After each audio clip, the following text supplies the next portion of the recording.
हाय माया, मैं आज प्रैक्टिस करने के बजाय डेक्स टॉक में डेक्स्टर की हिम्मत बढ़ाने आया हूँ। एक मिनट स्टीवन, तुम्हारा मतलब वो अभी भी इसे डेक्स टॉक कह रहा है? हाँ, वो नहीं चाहता कि टेड को सारा क्रेडिट मिले।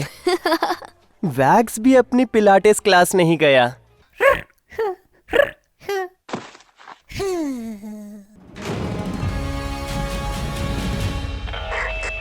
मैं आज नहीं आ सकता। मेरा फेवरेट शो लैंटरमैन का खास लाइव एपिसोड नेपच्यून के क्रोमियम हार्वेस्ट डे पर सिर्फ एक बार प्रसारित होगा। आपको तो पता ही है, नेपच्यून का क्रोमियम हार्वेस्ट डे एड्स के साथ सिर्फ 26 मिनट का होता है, इसीलिए शो अभी शुरू करना जरूरी है। आज के स्पीकर को मैंने किसी एड के पर्चे से चुना था। पब्लिक स्पीकर किराए पर? नहीं। ओके, पब्लिक स्पीकर की जरूरत है? नहीं, कोई बात नहीं। इस डेस्कटॉप की क्वालिटी बरकरार रखने के लिए मैं लैपटॉप पर देखता रहूंगा। देवियों और सज्जनों, पेश है बास्किन रॉबिन्स। Thank you. आपके इस हार्दिक स्वागत के लिए दिल से धन्यवाद करता हूँ। मैं आज के इस इवेंट कैलिफोर्निया रीजनल सेंटर्स क्या है और बैस टॉक में आपका होस्ट बनकर बहुत ही खुश हूँ। तो कैलिफोर्निया रीजनल सेंटर्स आखिर हैं क्या? 1969 में लैंटरमैन एक्ट पास हुआ और उस पर गवर्नर रेगन ने साइन किया। इस एक्ट की वजह से कैलिफोर्निया देश का इकलौता राज्य बना जो आईडीडी यानी अलग ढंग से सक्षम लोगों को जिंदगी भर मदद देता है। अरे वाह, उसने लैंटरमैन एक्ट का नाम भी अपने फेवरेट शो से ही लिया। नहीं, लैंटरमैन विकी में इसकी पूरी जानकारी दी गई है। इस एक्ट के पीछे की प्रेरणा कैलिफोर्निया विधानसभा के सदस्य फ्रैंक डी लैंटरमैन थे, जो 1951 से 1978 तक विधायक रहे। यह एक्ट उन माता पिता के प्रयासों से बना जो अपने अक्षम बच्चों को समाज में सम्मान पूर्वक जीवन जीते देखना चाहते थे। ये टीवी शो उन्हीं लैंटरमैन से प्रेरित था जो हजारों लोगों के असली हीरो थे। हाँ, ठीक है। शुरुआती दौर में 2 सेंटर्स खोले गए जहां से 559 लोगों की सेवा की गई और 2024 में 21 रीजनल सेंटर्स में ऐसे 4 लाख से ज्यादा लोगों की सेवा की जो autism, cerebral palsy, epilepsy, intellectual disabilities से पीड़ित हैं। और 21 सेंटर्स ही क्यों? वो क्या है कि लैंटरमैन एक्ट खास समाज की जरूरतें पूरी करने के लिए बनाया गया था, ना कि सरकार द्वारा चलाए जाने वाले सिस्टम के लिए। कैलिफोर्निया बहुत बड़ा और अलग अलग तरह के लोगों से भरा है, इसीलिए इसे 21 हिस्सों में बांटा गया ताकि हर जगह की जरूरत के हिसाब से सुविधाएं दी जा सकें। विज्ञापन समाप्त हुआ और अब माया आपको बताएगी कि ऐसा क्यों है। क्या? मैं? ठीक है। ये सेंटर स्थानीय लोगों को जानते हैं और मूल भाषा और सामाजिक आर्थिक स्तर के आधार पर लोगों की मदद कर सकते हैं। उनके पास उपलब्ध विक्रेताओं की और लोगों की मदद करने के लिए आवश्यक जानकारी भी होती है। हाँ, सही कहा। शायद मैं भी यही सोच रहा था। अब जरा सोचिए, वो छोटा पायलट प्रोग्राम जो 60 साल पहले शुरू हुआ था अब कितना बड़ा बन चुका है। आज रीजनल सेंटर्स सेवा देते हैं हर एक 100 में से एक कैलिफोर्निया निवासी को। और अगर आप पूरे अमेरिका की बात करें तो ये बनता है हर 1000 अमेरिकियों में से एक। और इसका सालाना बजट है करीब $15 बिलियन। वो चाहते हैं आप इस बात पे जोर से तालियां बजाएं। आपका बहुत बहुत शुक्रिया। अब आप में से कई लोग यहाँ इसलिए हैं क्योंकि आप या आपके परिवार का सदस्य शायद बौद्धिक या शारीरिक तौर पर अक्षम है। हमारी रीजनल सेंटर सिस्टम आपको इररिवोकेबल और परपेचुअल एंटाइटलमेंट प्रोग्राम्स दे सकती है और कैचमेंट एरिया के प्रोफेशनल्स आपकी मदद कर सकते हैं जो पीसीटी पद्धति को आधार मानकर आर्थिक भार डाले बिना मदद कर सकते हैं। उनका मतलब है जब ये तय होता है कि उनके बौद्धिक या शारीरिक अक्षमता के चलते कैलिफोर्निया में रहने वाला इंसान इन सेवाओं के लायक है तो उन्हें जिंदगी भर मदद दी जाती है। ये मदद खास उस व्यक्ति की जरूरतों के मुताबिक दी जाएगी। इसलिए इस अप्रोच को पर्सनल सेंटर्ड थिंकिंग कहते हैं या पीसीटी। पीसीटी हर व्यक्ति को अलग इंसान की तरह देखता है, ना कि किसी डायग्नोसिस या ग्रुप की तरह जहां सभी के साथ एक जैसा व्यवहार किया जाता है। ये अनुभव मेरे लिए बहुत काम का रहा। मुझे सपोर्ट मिला और मैंने जाना कि कभी कभी मेरी बातें लोग नहीं समझ पाते जिस तरह मैं कहना चाहता हूँ। मैंने प्रोफेशनल्स के साथ रहकर सुनने और लोगों के बर्ताव को समझकर सही तरीके से जवाब देने का काफी अभ्यास किया है। अब फिर से उस आदमी से बात करते हैं जो सड़क पर पैम्फलेट्स बांटते मिला था। डेक्स्टर, मेरा इतना स्पष्ट सा परिचय करवाने के लिए तुम्हारा बहुत बहुत धन्यवाद। मैं जानता हूँ तुमने अभी जो कहा वो मुझे ताना मारने के लिए था। देखा, मेरी प्रैक्टिस रंग दिखा रही है। हाँ, तो मैं क्या कह रहा था? मैं कुछ और उदाहरण देता हूँ। दर्शकों में मौजूद मेरे दोस्त एक दूसरे से अलग हैं। वो अपने पैरों पर खड़े होकर समाज में रहना चाहते हैं और खेल, कला और उन सारी गतिविधियों में शामिल होना चाहते हैं जिनसे हमें खुशी मिलती है। हर सदस्य और उसकी प्लानिंग टीम साथ मिलकर IPP या इंडिविजुअल प्रोग्राम प्लान बनाते हैं और रीजनल सेंटर उस प्लान के मुताबिक सेवाएं प्रदान करता है। वो नौकरी पाने में, नौकरी की ट्रेनिंग के पैसे भरने में मदद करते हैं, अकेले जीना आसान बनाते हैं और बिहेवियरल सपोर्ट्स जैसी खास थेरेपी भी देते हैं। इसके अलावा रोजमर्रा की सर्विसेज में आने जाने का इंतजाम, रहने लायक सही माहौल और सामाजिक अवसरों को पहचानने में मदद शामिल हो सकती है। ये सब कुछ उस सदस्य की जरूरतों और शौक पर आधारित है। ये इन्होंने बिल्कुल सही कहा। वूहू! हालांकि आपने इन शब्दों का अर्थ नहीं बताया। ओनरस, कैचमेंट एरिया, इर्रिवोकेबल, एंटाइटलमेंट और परपेचुअल। मैं बस बताने ही वाला था। एक सेकंड। ओह, मैं जानती हूँ। कैचमेंट एरिया यानी आपका इलाका और मदद करने वाला regional centre. Perpetual and irrevocable मतलब जब आप रीजनल सेंटर की सेवाओं के लिए पात्र होते हैं तो ये आपसे कोई नहीं छीन सकता। ये मदद आपको जिंदगी भर मिलेगी, सिर्फ कुछ अरसे के लिए नहीं।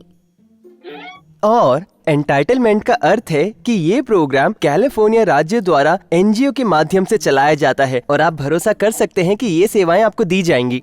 हर व्यक्ति के लिए IPP में मौजूद जरूरतों को पूरा करने की जिम्मेदारी रीजनल सेंटर्स की है। और नॉट इकोनॉमिकली ओनरस का अर्थ है कि रीजनल सेंटर्स द्वारा दी जाने वाली किसी भी सेवा के लिए आपको पैसे खर्च नहीं करने पड़ेंगे। साथ ही ये याद रखना भी जरूरी है कि कोई भी बात आप पर थोपी नहीं जा सकती। आपको हर वो चीज पाने का अधिकार है जो आपकी व्यक्तिगत इच्छाओं और जरूरतों के हिसाब से हो, लेकिन फैसला हमेशा आपका ही होगा। मैं बस ये कहना चाहता हूँ कि पूरा रीजनल सेंटर सिस्टम ये सुनिश्चित करता है कि IDD से ग्रसित हर कैलिफोर्निया निवासी को उसकी पसंदीदा भाषा और संस्कृति के अनुसार सुविधाएं दी जाएं। ये सुनिश्चित करने के लिए हमारी टीम सीधे या अनुवादकों के जरिए 20 से ज्यादा भाषाओं में मदद देती है। साफ साफ कहें तो 20 से भी ज्यादा भाषाएं। 20 Viante, Deutschland, Simul, Ashi, 20, Niju, Beast, 20। वाह! अब बात करते हैं व्यावहारिक तरीके की, जिसमें हम उनके साथ काम करते हैं जिनकी मदद करते हैं। सबसे पहले आपकी मुलाकात एक इनटेक प्रोफेशनल से होती है जो आपकी व्यक्तिगत स्थिति का मूल्यांकन करते हैं। इसका उद्देश्य ये तय करना होता है कि आप IDD की श्रेणी में आते हैं या नहीं। जांच और मंजूरी के बाद आप रीजनल सेंटर की सुविधाएं पाने के योग्य हो जाते हैं। सेवा से जुड़ते ही आपको एक सर्विस कोऑर्डिनेटर दिया जाता है। ये योग्य पेशेवर होता है जो आपसे अकेले, आपके परिवार के साथ या आपके सपोर्ट सर्कल में किसी से भी मिल सकता है। ये मीटिंग आपके घर, रीजनल सेंटर के ऑफिस या आपके पसंद के किसी भी जगह हो सकती है। और ये IPP इंडिविजुअल प्रोग्राम प्लान है। जी हाँ, शुक्रिया। IPP उस भविष्य पर ध्यान देता है जो व्यक्ति खुद के लिए चाहता है। उसके हुनर, पसंद, जिंदगी के तरीके और उसकी संस्कृति को ध्यान में रखते हुए फिर उस व्यक्ति को लक्ष्य तक पहुंचाने के लिए जरूरी सेवाएं और मदद दी जाती हैं। ये एक लिखित योजना होती है जिसमें आज हमने जो बातें की वो भी शामिल हो सकती हैं। कानून के अनुसार लोगों को हर 3 साल में कम से कम एक बार IPP बैठक करनी होती है जो हर साल अपडेट होता है। IPP व्यक्ति और रीजनल सेंटर के बीच एक कॉन्ट्रैक्ट होता है जो सरल भाषा में होता है, जिसे मैं भी समझ सकता हूँ। इसे कॉन्ट्रैक्ट इसीलिए कहा जाता है क्योंकि दोनों पक्षों को इस पर साइन करना होता है जिससे वे सेवाएं देने और लेने के लिए सहमत होते हैं। ये हमारे अधिकारों को समझाता है, जैसे किसी बात से असहमत होने पर अपील करने का अधिकार, जरूरत पड़े तो यात्रा योजना का अधिकार, और ये भी बताया जाता है कि अपनी चिंताओं को बताने के बावजूद किसी के साथ भेदभाव नहीं किया जा सकता। वो अपनी चिंता व्यक्त करने में कभी नहीं शर्माता। मैं अपनी चिंता व्यक्त करने से कभी नहीं शर्माता। IPP प्लान बनाने के बाद ये कोऑर्डिनेटर की जिम्मेदारी होती है कि आपके साथ बातचीत करके सेवा प्रदान करे और बीच बीच में मिलकर ये सुनिश्चित करे कि सब कुछ ठीक चल रहा है और आप अपने लक्ष्य की ओर बढ़ रहे हैं। बेशक मीटिंग्स के बीच में आपको कोऑर्डिनेटर से संपर्क करने का अधिकार है ताकि आप लक्ष्यों को बदल सकें, अतिरिक्त या अलग मदद या चिंता जता सकें। आपको कभी भी सवाल पूछने में संकोच नहीं करना चाहिए। देखो माया, मुझे ऐसा नहीं लगता ये सवाल जवाब वाला सेशन है। ये एक तरफा चलने वाला लेक्चर है। क्या आपने तो अभी यही कहा था कि सवाल पूछने में कभी भी संकोच नहीं करना चाहिए। माफी चाहता हूँ माया, तुम्हारा सवाल क्या था? मुझे नहीं लगता आपने उन अलग अलग सेवाओं के बारे में जानकारी दी है जो आपके बड़े होने के साथ साथ बढ़ती है। मिसाल के तौर पर मुझे 2 साल की उम्र में लाया गया था और डेक्स्टर बड़ा होने के बाद जुड़ा। और मैं 7 का था तब शुरू किया था। हाँ, मैं बस वही बताने वाला था। जल्दी करो, बैस ढूंढो। हर व्यक्ति की स्थिति अलग होती है और लोग किसी भी उम्र में रीजनल सेंटर सिस्टम से जुड़ सकते हैं, बशर्ते ये पुष्टि हो कि उनकी बौद्धिक या विकासात्मक अक्षमता 18 साल से पहले शुरू हुई हो। और ये भी साफ है कि 3 साल के बच्चे, 7 साल के बच्चे, 16 साल के किशोर, एक वयस्क या 40 साल के बुजुर्ग की जरूरतें और सेवाएं बुजुर्ग? अलग होती हैं। अर्ली स्टार्ट, जहां माया शामिल हुई थी, खास तौर पर 0 से 3 साल तक के बच्चों के लिए है। इन बच्चों और उनके परिवारों के लिए एक समर्पित टीम काम करती है जो उनके विकास के अहम चरणों में उनकी यात्रा की शुरुआत करती है और उनके अद्वितीय संसार का हिस्सा होते हैं। उसने कितनी खूबसूरत बात कही ना। डेक्स्टर का जवाब नहीं। 3 साल के होने पर उनका फिर से मूल्यांकन किया जाता है ताकि ये देखा जा सके कि क्या वे जीवन के कम से कम 3 बड़े क्षेत्रों में अभी भी पिछड़े हुए हैं।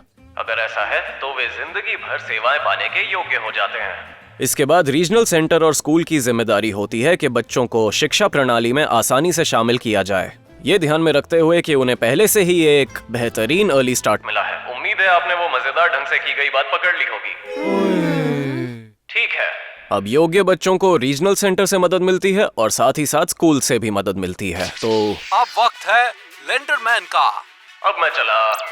ठीक है, तो इस समय रीजनल सेंटर द्वारा दी जाने वाली कुछ सेवाओं के उदाहरण हैं। डे केयर, पारिवारिक राहत सेवाएं, सामाजिक मनोरंजन और कैंप। जब हमारे बच्चे हाई स्कूल में जाते हैं, हमें याद आता है कि किशोरावस्था का ये आखिरी पड़ाव कितना चुनौतीपूर्ण है, फिर चाहे हम कोई भी हों।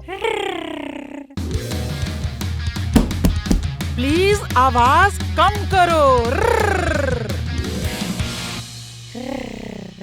तो जब बच्चे बड़े होकर युवा बनते हैं, तब रीजनल सेंटर की ट्रांजिशनल सर्विसेज उन्हें आगे के लक्ष्यों को तय करने में मदद करती है, जैसे कि आगे की पढ़ाई करना, काम ढूंढना या कहां और कैसे रहना ये तय करना। आपने महसूस किया होगा, IPP एक ऐसा दस्तावेज है जो समय के साथ बदलता रहता है, आपकी उम्र और जरूरत के हिसाब से, ताकि आप कई बार रीजनल सेंटर से मिलकर अपने लक्ष्यों और सहायता सेवाओं में बदलाव कर सकें। हमारी वयस्क सेवाएं समझती हैं कि अब आगे की जिंदगी में आपको भी वही अवसर और चुनौतियां मिलेंगी जिनका सामना हर कोई करता है। रीजनल सेंटर ऐसी सहायता और सेवाएं प्रदान करता है जैसे अपने पैसों का बजट बनाना, रिश्ते बनाना और निभाना, नौकरी की ट्रेनिंग, समय को अच्छे से बिताना और अपने समुदाय में भाग लेना और योगदान देना। मेरे कुछ ऐसे दोस्त हैं जो शायद ये सारी चीजें ना कर पाएं जिनका आपने अभी जिक्र किया। मुझे पता है वो क्या कहने वाला था। मेरे भी कुछ ऐसे दोस्त हैं जो अपनी अक्षमता की वजह से मजबूर हैं। बस ये मुझे संभालने दो, इसमें थोड़ी नरमी की जरूरत है। हम में से कुछ के पास बैस द्वारा बताई गई कई चीजों को करने की बेहतर क्षमता है, लेकिन दूसरों के पास नहीं। कुछ लोग ऐसे होते हैं जो चल नहीं पाते, बोल नहीं पाते या खुद से खाना नहीं खा पाते। रीजनल सेंटर उनकी खास जरूरतों को ध्यान में रखते हुए उनकी मदद के लिए सेवाएं देता है। डे प्रोग्राम्स ऐसे अनुभव देते हैं जो बहुत से लोगों को खुशी दे सकते हैं। खास चिकित्सा सेवाएं आपकी सुरक्षा और आराम का ध्यान रखती हैं, और संकट प्रबंधन और विश्राम सेवाएं आपको और आपके परिवार को जरूरत पड़ने पर तुरंत मदद या आराम देती हैं। इसके अलावा रीजनल सेंटर्स फॉस्टर दादा दादी और सीनियर कंपेनियनशिप प्रोग्राम्स भी ऑफर करते हैं। इससे आपको देखभाल और प्यार मिलता है, चाहे आप कितने भी बूढ़े या आपकी चुनौतियां कितनी भी कठिन क्यों ना हो। हाँ, लेकिन तब क्या होगा जब उनके माता पिता या परिवार उनकी मदद नहीं कर सकते, या जब वो जिंदा नहीं रहेंगे? हाय दोस्तों, माफ करना मुझे देर हो गई, लेकिन शायद मैं बिल्कुल सही वक्त पर आई हूँ। डैनी, हे डेक्स्टर, सर्विस कोऑर्डिनेटर होने के नाते क्या मैं कोई मदद कर सकती हूँ? जरूर। रीजनल सेंटर की टीम्स उन परिवारों और लोगों की इस चिंता से गहराई से जुड़ी हुई हैं जिनकी हम मदद करते हैं। जब हमारे अपने हमारे बीच नहीं होंगे तब क्या होगा? ये सोचना जीवन का हिस्सा है। हम समझते हैं कि किसी अपने को गंवाना कितना मुश्किल हो सकता है। आखिरकार किसी को गंवाने का दुख सबको होता है, सिर्फ IDD से पीड़ित लोगों को नहीं होता। ये किसी के लिए भी आसान नहीं होता। जब भी कोई बड़ा बदलाव होता है, हम भावनात्मक समर्थन दे सकते हैं और अगर जरूरी हो तो रहने की नई जगह ढूंढने में मदद कर सकते हैं। मुझे उम्मीद है कि आप सब इस शानदार डेक्स टॉक से ये सीखेंगे कि रीजनल सेंटर सिर्फ एक ही तरह के लोगों के लिए नहीं है। हमने पिछले 60 साल ऐसे कार्यक्रम और सेवाएं विकसित करने में बिताए हैं जो आपकी परिस्थितियों और आपके आसपास की दुनिया के बदलते स्वरूप के अनुकूल हों। आपका शुक्रिया डैनी, ये वाकई एक अहम और बहुत ही कठिन विषय था। मैं अब वापस आ गया हूँ। आप सभी को ये जानकर अच्छा लगेगा कि नेपच्यून का क्रोमियम हार्वेस्ट डे ब्लैकबॉर्ड्स की धमकी के बावजूद पूरी तरह सफल रहा और सब कुछ 26 मिनटों में विज्ञापनों के साथ पूरा हो गया। ओह, बस ये डेस्कटॉप पूरा करने में कामयाब रहा और अब वक्त हो गया है, मेरा मतलब है वो चाहे तो दर्शकों के सवालों का जवाब दे सकता है। सच कहूं तो मुझे तुमसे एक सवाल पूछना है डेक्स्टर, क्या तुम्हें ये अजीब नहीं लगता कि लैंटरमैन और मुझे कभी एक कमरे में एक साथ नहीं देखा गया? हम पर एक नजर डालो डेक्स्टर। वही मस्कुलर बॉडी, वही मजबूत जबड़ा और हीरो जैसा चेहरा। और अपने पिछले लेक्चर में मैंने कुछ शब्द बोले थे, याद है? ब्लार्क के भी। ये सच नहीं हो सकता, ऐसा नहीं हो सकता। ये सच नहीं है। लोरेंजो ने मुझे ये कहने के लिए $5 दिए थे। मुझे लगा मजाक करने में वाकई मजा आएगा। मैं क्या कह सकता हूँ, मैं एक कलाकार हूँ यार। मैं आज के बाद तुम दोनों से फिर कभी बात नहीं करूंगा।